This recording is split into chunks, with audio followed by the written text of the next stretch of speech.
뭐 나도 아직 대량 등록 프로그램으로 매출이 엄청 크게 나는 건 아니지만 그래도 100씩 난단 말이야. 그러니까 그렇게만 해도 솔직히 부수입으로는 충분하잖아.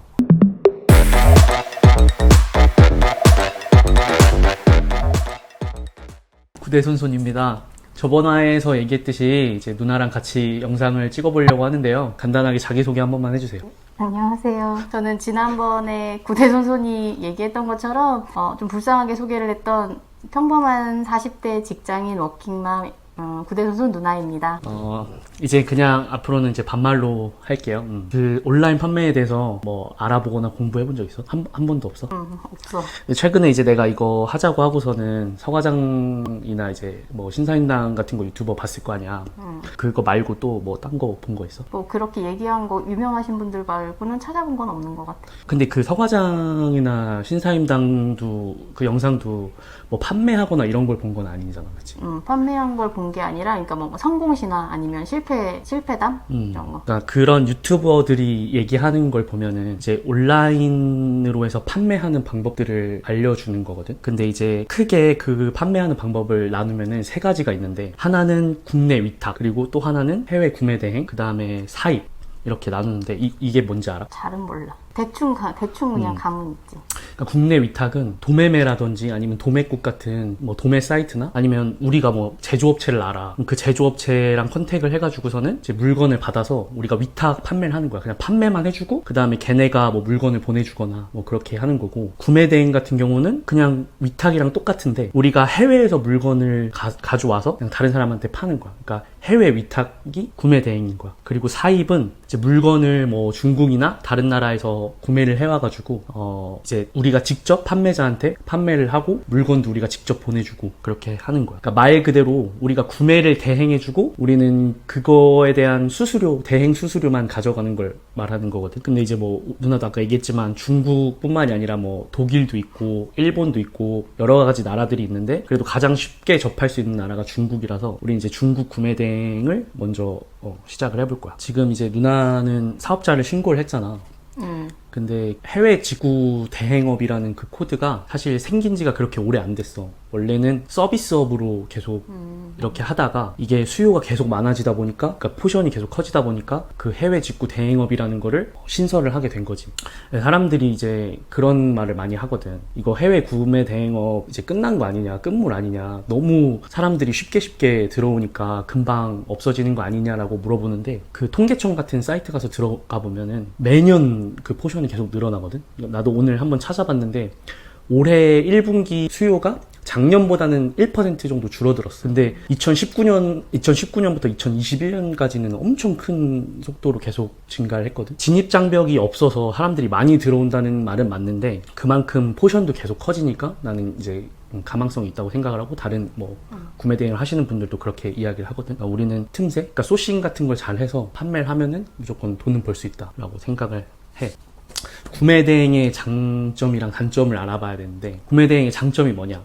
우리가 만약에 물건을 어떤 사람들한테 사서 팔게 되면은 재고가 있어야 되잖아. 근데 그거 재고도 사실 사업에서는 다 리스크란 말이야. 그거 다 어떤 창고에 어디다 모아놓는 것 자체도 돈이고, 그거를 만약에 구매를 했는데 안 팔려, 그러면 그것도 다 돈이잖아. 근데 구매 대행은 재고를 둘 필요가 없어. 왜냐면 아까도 얘기했듯이 우리는 그냥 판매자한테 주문을 받고 해외에 있는 그 해외 판매자한테 물건을 사서 보내주기만 하면 되는 거거든. 그리고 해외 구매 대행업 자체라는 게 재고를 가지고 판매하면 불법이야, 원래는.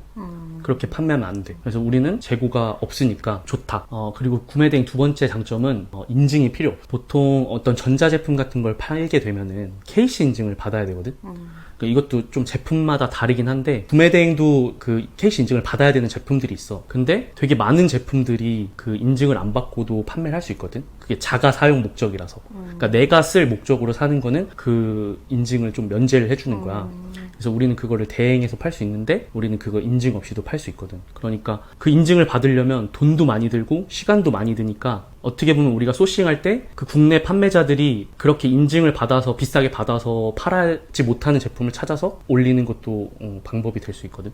그리고 세 번째 장점은 우리가 재고가 없으니까 그냥 막 올릴 수 있는 거야. 예를 들어서 뭐 계절성 상품이나 이벤트성 상품 같은 거 있지. 뭐 할로윈 데이라든지 뭐 크리스마스, 아니면 이제 여름이 다가오니까 뭐 서큘레이터라든지 선풍기 같은 거, 이런 거 솔직히 그러니까 사입을 해가지고 판매를 하려면 인증도 받아야 되고 또 안 팔리면 재고로 남고 이러지만, 우리는 그런 계절성 상품이나 이벤트성 상품을 그냥 올렸다가 안 팔리면 내리면 되고 이렇게 한단 말이야. 뭐 크리스마스 때가 다가오면은 한 뭐 2달 전부터 우리가 막 트리를 올린다던가, 뭐 할로윈이 다가오면 그런 코스튬 같은 것도 뭐 몇 달 전에 우리가 다 그런 거 파악하고 있다가 제품을 올려서 판매하고, 이제 그런 게 되게 큰 장점이라고 할 수 있지. 그 다음에 이 구매 대행업을 어떤 유튜버들은 무자본 창업이라고 막 얘기를 하는 사람들이 있는데, 무자본 창업은 아니고 어쨌든 우리가 선 구매를 하고서는 제품을 판매자들한테 보내줘야 되는 거니까, 그래서 돈이 아예 안 드는 건 아니지만 그래도 확실히 뭐 오프라인에 매장을 내는 것보다는 소자본으로 창업을 할 수 있다는 거는 맞는 이야기고, 그 다음에 요즘에 막 디지털 노마드 같은 거 얘기 많이 하잖아.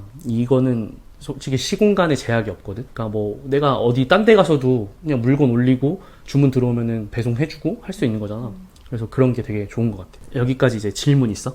나 같은 경우는 일단은 사실 모아놓은 자본금이 거의 없는 상태인데, 보면은 어쨌든 선결제를 해야 된다고 했잖아. 그러면은 뭐 물론 뭐 몇백 이 정도는 생각을 안 한 거는 아니지만, 혹시라도 뭐 몇천? 뭐 이렇게 그렇게 큰 단위로 돈이 혹시 필요한 건지. 몇 천이 들어가는 거는 정말 누나가 엄청 커졌을 때 얘기고, 그거는 물건이 잘 팔렸을 때 얘기야. 그건 진짜 근데 틀린 말은 아니야. 뭐 정산하는 것도 각 마켓별로 좀 기간이 다 다르거든. 그러니까 스마트 스토어 같은 경우는 되게 빨리 정산을 해줘. 근데 쿠팡 같은 경우는 70% 먼저 정산을 해줬다가 나머지 30% 정산해주고 이러는데 그게 기간이 엄청 길거든. 그래서 뭐 쿠팡 같은 걸로 막 많이 판매를 하게 되면은 조금 돈이 묶이는 그런 게 있는데, 근데 그거는 이제 나중 일이고, 우리가 뭐 지금 판매하는 거는, 우리가 지금 이 영상을 찍은 목적이 누나가 부수입을 4-50만 원 내는 거잖아.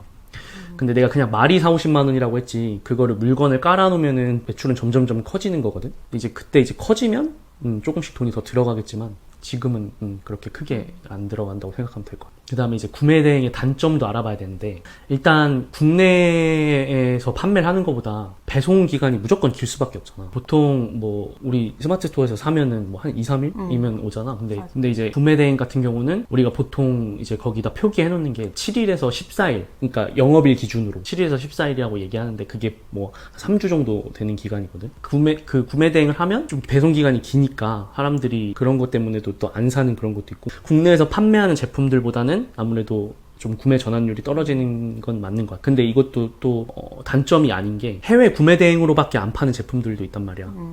왜냐면 아까도 얘기했지만 뭐 인증 때문에 못 파는 제품이 있을 수도 있고, 아니면 뭐 여러 가지 이유가 있어서 한국에서는 안 파는데 해외 직구로만 살 수 있는 그런 제품들이 있을 수도 있단 말이야. 구매 전환율이 낮더라도 우리는 판매를 할 수 있다. 그리고 이게 조금 이 구매 대행 처음에 진입하면서 사람들이 좀 두려워하고 걱정하는 건데, 이게 지식재산권 침해 같은 것 때문에 뭐 심한 경우는 이제 뭐 소송을 할 수도 있고, 아니면 뭐 내용 증명 같은 것도 받아볼 수 있고 그렇거든. 나 역시도 그렇게 오래, 그러니까 이 셀러가 오래 하진 않았지만 그걸 뭐 받아보진 않았는데, 어쨌든 그런 유연성은 늘 있는 거거든. 우리가 그러니까 뭐 예를 들어서 지식재산권 안에 여러 가지가 있지만, 뭐 상표권 같은 경우에 우리가 아무리 브랜드를 많이 안다고 해도 우리가 모르는 브랜드가 너무 많잖아, 이 세상에. 근데 그거를 사람들은 이제 본인들 브랜드니까 다 등록을 해놓을 거 아니야. 근데 우리가 상품을 올리면서 이게 그 상표 등록된 건지 모르고 그냥 그 상품명을 써버리면, 걔네들은 보통 같은 경우는 그냥 그거 우리 상품 브랜드니까 쓰지 마라고 그렇게 먼저 경고를 하거든.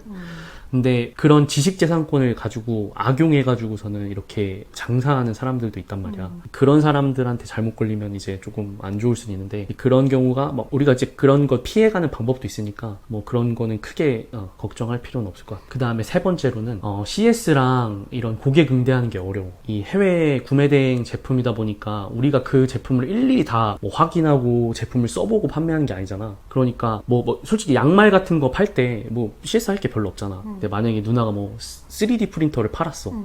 나 자체도 어떻게 사용하는지 모르는데, 그게 큰 돈을 지불하면서 고객이 사면서 어떻게 사용하는지도 모르는데 살 순 없잖아. 그러니까 물어본단 말이야. 이거 어떻게 쓰는 거예요? 그럼 우리는 어쩔 수 없이 중국 판매자한테 또 다시 물어봐야 되거든. 근데 이제 언어 소통도 잘 안 되는데, 뭐 우리가 대답을 듣고 구매자한테 이렇게 전달해주는 게 쉬운 일은 아니니까 그게 조금 어렵다. 근데 이것도 계속 하다 보면은 좀 요령이 생긴다 그래야 되나? 내가 계속 팔다 보면 잘 팔리는 카테고리가 생기거든. 그 카테고리 안에서만 계속 팔다 보면은 나도 이제 전문성이 생기는 거지. 그래서 그거는 이제 어느 정도 또 극복이 가능한 부분. 영어나 아니면은 중국어를 전혀 못하는 사람도 그 판매자랑 소통이 되는지. 할 수 있어. 요즘에는 나도 좀 놀랐는데 구글 번역이라든지 아니면 웨일 그 네이버 웨일 번역 같은 게 너무 잘 돼 있어가지고 진짜 언어 하나도 못하더라도 다 하시더라고. 여기까지 질문 있어? 그 CS가 지금 내가 하고 있는 일도 CS 때문에 되게 스트레스를 많이 받는 일인데 이거 하다 보면은 스트레스 받거나 아니면 진상 고객들이 많은지. 없다고 말은 못할 것 같은데 또 그렇게 많다고는 얘기 못할 것 같아. 만약에 100명이 산다면 한 3에서 5% 정도?